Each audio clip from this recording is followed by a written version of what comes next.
एक छोटे से गांव में सुमन नाम की एक अनाथ लड़की रहती थी। उसके माता पिता इस दुनिया में नहीं थे। वो अपनी छोटी सी झोपड़ी में अकेले ही जीवन गुजार रही थी।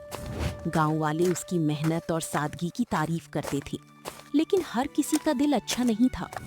गांव का अमीर और घमंडी लड़का विक्रम अक्सर सुमन को परेशान किया करता था। अरे सुमन, कब तक इस टूटी फूटी झोपड़ी में रहोगी?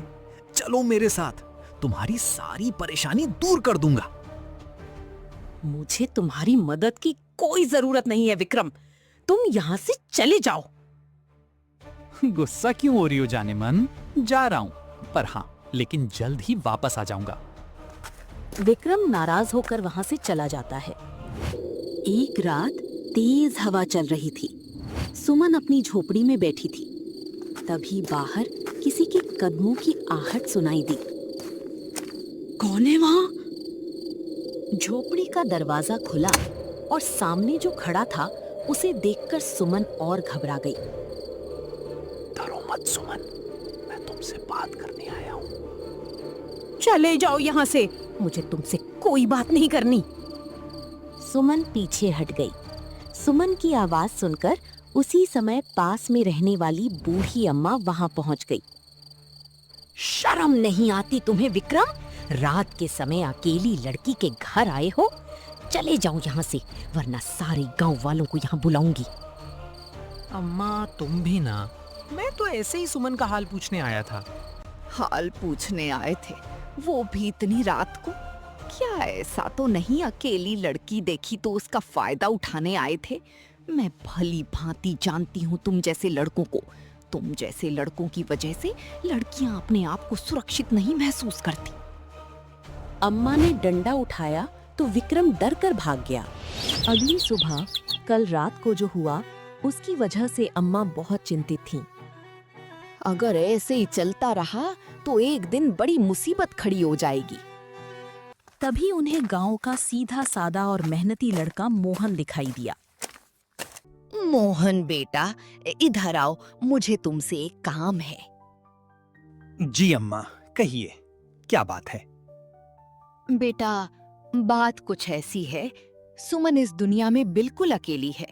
तुम समय समय पर उसकी मदद कर दिया करो। ठीक है, आप चिंता मत कीजिए अम्मा, मैं उसका ध्यान रखूंगा। बचपन से उसने बहुत कष्ट सह लिए हैं। उस दिन के बाद मोहन अक्सर सुमन की मदद करने लगा। कभी वो जंगल से लकड़ियां उठा लाता, कभी बाजार तक उसका सामान पहुंचा देता। धीरे धीरे सुमन के मन में मोहन के लिए सम्मान और भरोसा पैदा होने लगा।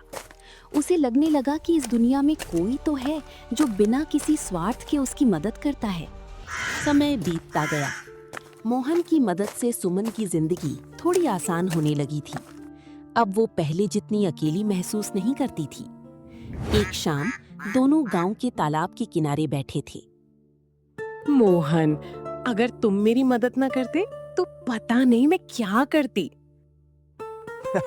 अरे दोस्तों का काम ही एक दूसरे की मदद करना होता है। फिर भी जितना तुमने मेरे लिए किया उतना शायद ही कोई करता। क्योंकि मैंने तुम्हें बचपन से देखा है संघर्ष करते हुए। सुमन को नहीं पता था कि आने वाले दिनों में उसकी जिंदगी पूरी तरह बदलने वाली थी।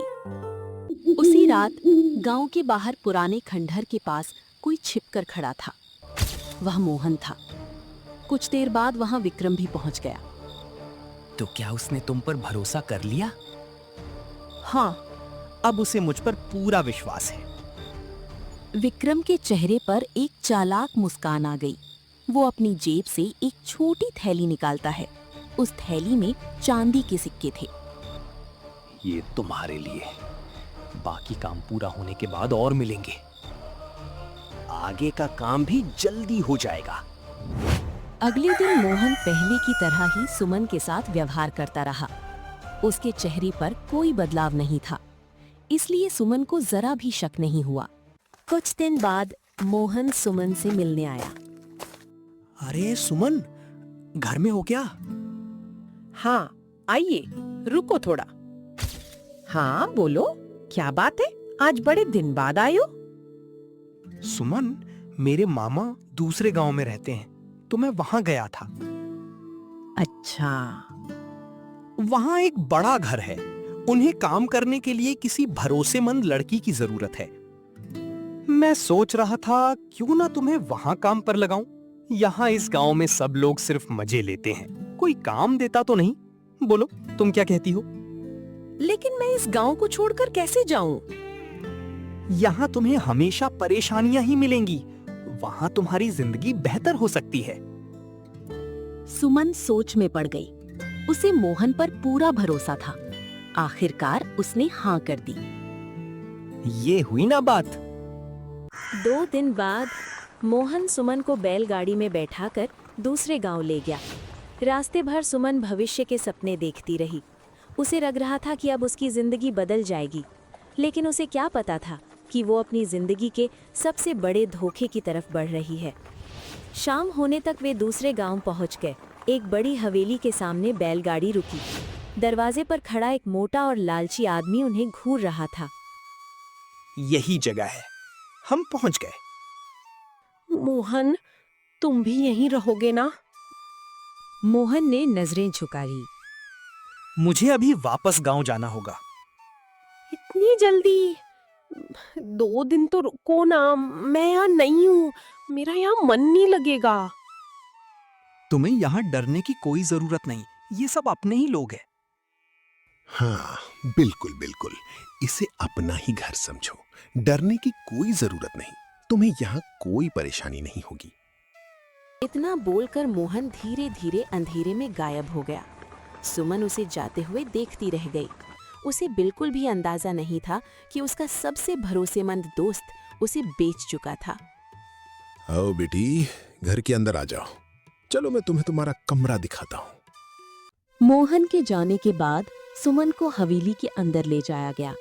हवेली बाहर से जितनी सुंदर दिखती थी, अंदर का माहौल उतना ही डरावना था। घर की मालकिन कमला देवी बहुत कठोर स्वभाव की थी। सुन लड़की, यहाँ मुफ्त की रोटी नहीं मिलती। जितना खाओगी उतना काम करना पड़ेगा। लेकिन मोहन ने कहा था कि यहाँ मुझे अच्छा काम मिलेगा। कमला देवी और उसका पति एक दूसरे की तरफ देखकर हंसने लगे।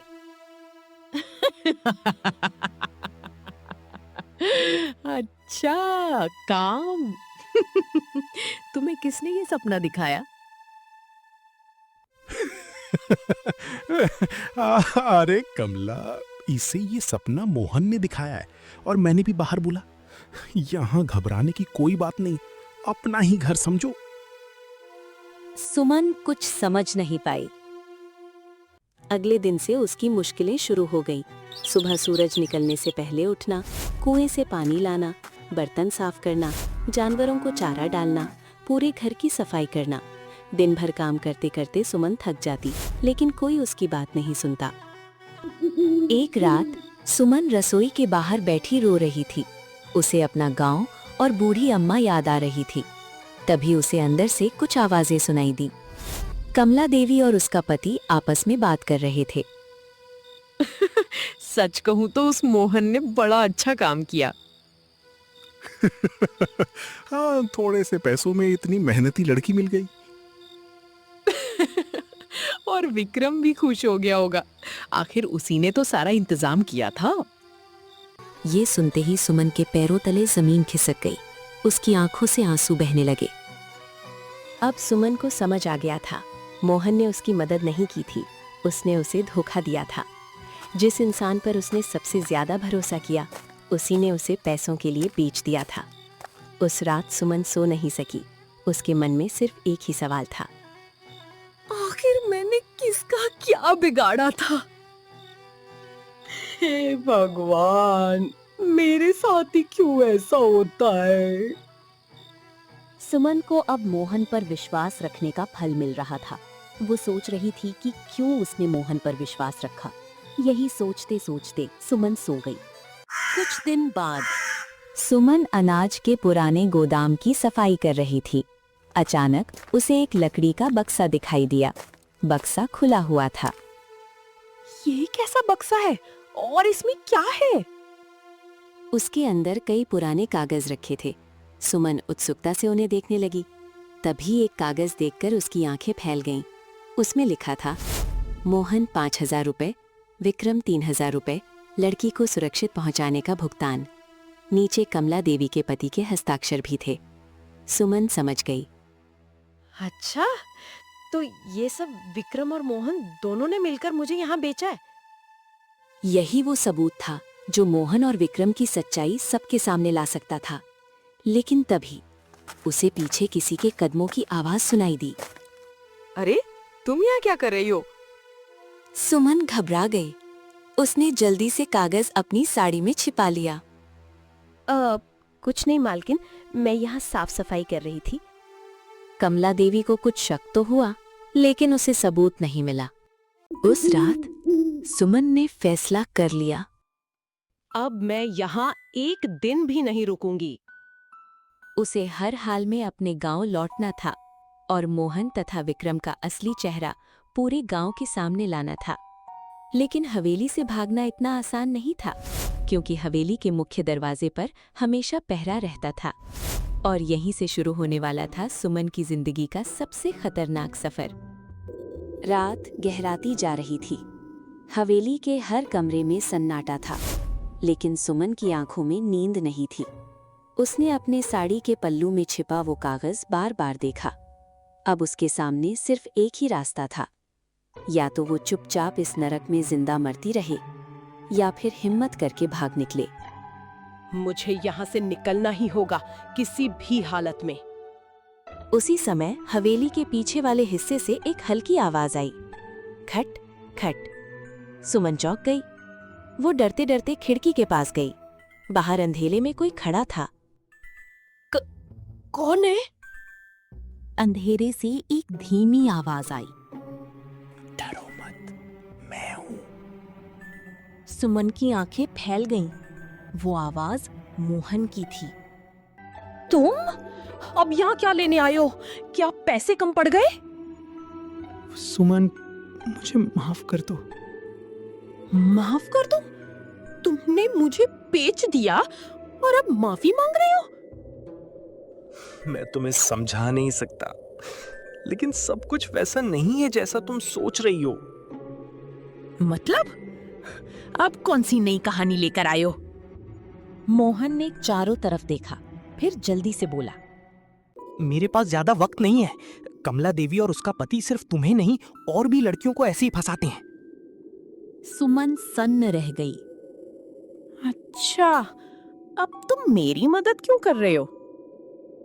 मोहन ने कांपते हाथों से जेब से एक छोटी सी चाबी निकाली। क्योंकि मैं शुरू में सच में लालच में आ गया था, लेकिन बाद में मुझे पता चला कि विक्रम और कमला देवी का गिरोह बहुत बड़ा है। गिरोह?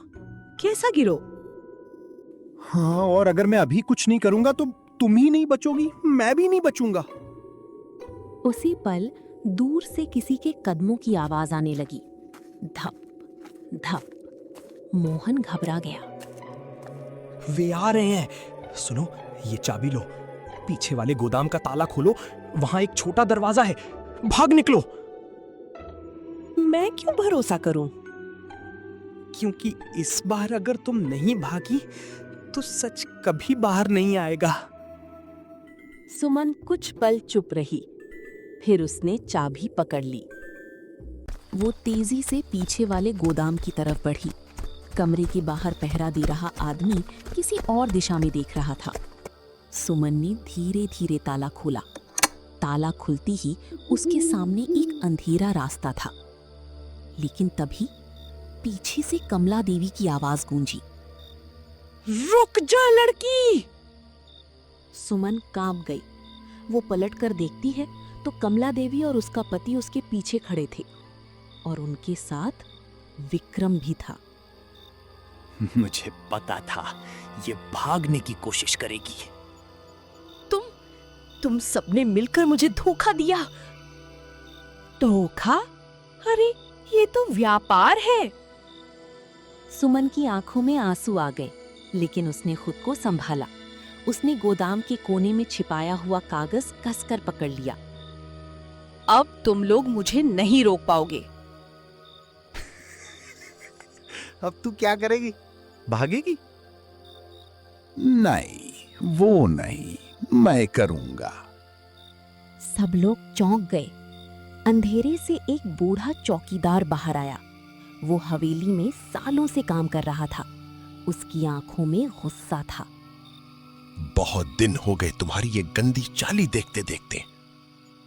अबे ये बुढ़े, तू इसमें मत पड़। अब बहुत पढ़ चुका हूं। बेटी, भागो और गांव तक पहुंचकर सबको सच बता दो। सुमन ने एक बार मोहन की ओर देखा। मोहन नीचे सिर झुकाए खड़ा था। जाओ सुमन, और अगर कभी मौका मिले तो मुझे इंसान समझकर नहीं, अपनी गलती की सजा समझकर याद रखना। सुमन ने बिना कुछ बोले सिर हिलाया। फिर वो अंधेरे रास्ते में दौड़ पड़ी। पीछे से आवाजें आ रही थीं। पकड़ो उसे, भागने मत देना। लेकिन सुमन अब रुक नहीं सकती थी। सामने घना जंगल था। उसी जंगल के पार उसका गांव, उसकी उम्मीद और उसका सच उसका इंतजार कर रहे थे। हे भोलेनाथ, आज बचा ले मुझे, कैसे ही करके मेरे गांव पहुंचा दे। लेकिन क्या सुमन समय रहते अपने गांव पहुंच पाएगी? क्या गांव वाले उसकी बात मानेंगे? और क्या मोहन सच में बदल गया था या ये भी एक और चाल थी? इन्हीं सवालों के साथ सुमन अंधेरे जंगल में दौड़ती चली गई। सुमन पूरी ताकत से जंगल में दौड़ रही थी। उसके पीछे हवेली के लोगों की आवाजें धीरे धीरे दूर होती जा रही थीं। कुछ देर बाद वो एक बड़े पेड़ के पीछे छिप गई। उसकी सांसें तेज चल रही थीं। शायद मैं बच गई। तभी उसे पास की झाड़ियों में खड़खड़ाहट सुनाई दी। खर खर। सुमन का दिल जोर जोर से धड़कने लगा।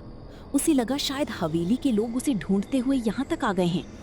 वो डर कर एक टूटे हुए पत्थर के पीछे छिप गई। झाड़ियों से धीरे धीरे एक परछाई बाहर निकली। सुमन ने ध्यान से देखा और उसकी आंखें हैरानी से फैल गईं। ये तो मोहन है। मोहन चारों तरफ किसी को खोज रहा था। उसके हाथ में एक लालटेन थी, लेकिन उसके पीछे दो और अजनबी आदमी खड़े थे। जल्दी करो, अगर लड़की गांव पहुंच गई तो सब खत्म हो जाएगा। और अगर उसे कागज मिल गया है तो मालिक हमें जिंदा नहीं छोड़ेगा। अब उसके मन में एक नया सवाल पैदा हो गया। क्या मोहन सचमुच उसकी मदद करना चाहता था या फिर वो अभी भी उसी गिरोह का हिस्सा था? तभी मोहन ने अचानक उसी दिशा में देख लिया जहां सुमन छिपी हुई थी। उसकी आंखें सीधे सुमन से टकरा गईं। कुछ पल के लिए दोनों एक दूसरे को देखते रहे और फिर मोहन जोर से चिल्लाया, वो रही सुमन! मोहन के मुंह से वो रही सुमन सुनते ही सुमन डर गई। उसे लगा कि मोहन ने एक बार फिर उसे धोखा दे दिया। वो जंगल में भागने लगी, लेकिन तभी मोहन ने उन दोनों आदमियों को गलत दिशा में भेज दिया। वो उधर भागी है, जल्दी जाओ! दोनों आदमी दूसरी तरफ दौड़ पड़े। सुमन ये देखकर हैरान रह गई। अब उसे समझ आया कि मोहन उसकी मदद कर रहा था। कुछ देर बाद मोहन सुमन के पास पहुंचा। सुमन, मैंने लालच में बहुत बड़ी गलती की थी, लेकिन अब मैं सब ठीक करना चाहता हूँ। तुम्हारी वजह से मेरी जिंदगी बर्बाद हो गई। मैं जानता हूँ, इसीलिए सच सबके सामने लाना चाहता हूँ। मुझे सिर्फ एक मौका दे दो। सुमन ने कुछ नहीं कहा, लेकिन अब उनके पास गांव लौटने के अलावा कोई रास्ता नहीं था। अगली सुबह गांव की पंचायत बुलाई गई। गांव के सभी लोग वहां मौजूद थे। विक्रम भी बड़े विश्वास के साथ खड़ा था। उसे लग रहा था कि उसका राज कभी नहीं खुलेगा। तभी सुमन पंचायत के बीच आ गई। उसे देखकर सब लोग हैरान रह गए। सुमन बेटी, कहाँ गई थी इतने दिन? अम्मा दौड़कर उसे गले लगा लेती है। सुमन ने वो कागज पंचायत के सामने रख दिया। यही वो सबूत है जिसने मेरी जिंदगी बर्बाद की। पंचायत के मुखिया ने कागज पढ़ा। उसमें साफ लिखा था, लड़की को पहुंचाने के बदले भुगतान। पूरा गांव सन्न रह गया। विक्रम, क्या ये सच है? विक्रम के चेहरे का रंग उड़ गया। वो कुछ बोल नहीं पाया। तभी मोहन आगे आया। हाँ मुखिया जी, ये सच है। पूरा गांव हैरान रह गया। मैंने लालच में आकर विक्रम का साथ दिया था, लेकिन बाद में मुझे अपनी गलती का एहसास हुआ। अब विक्रम पूरी तरह घिर चुका था। उसकी सच्चाई सबके सामने आ गई। गांव वालों ने उसके खिलाफ फैसला सुनाया। उसे गांव से निकाल दिया गया और हवेली वाले लालची परिवार की भी शिकायत अधिकारियों तक पहुंचाई गई। कुछ दिनों बाद सुमन की जिंदगी फिर से सामान्य होने लगी। गांव वालों ने उसकी मदद की। अम्मा ने उसे अपनी बेटी की तरह अपनाया। एक शाम सुमन और अम्मा घर के बाहर बैठे थे। बेटी, मुश्किल समय इंसान की असली पहचान दिखा देता है। और मैंने सीख लिया है कि किसी पर भी आंख बंद करके भरोसा नहीं करना चाहिए। लालच इंसान को गलत रास्ते पर ले जाता है, लेकिन सच एक ना एक दिन जरूर सामने आता है और भरोसा हमेशा सोच समझकर करना चाहिए।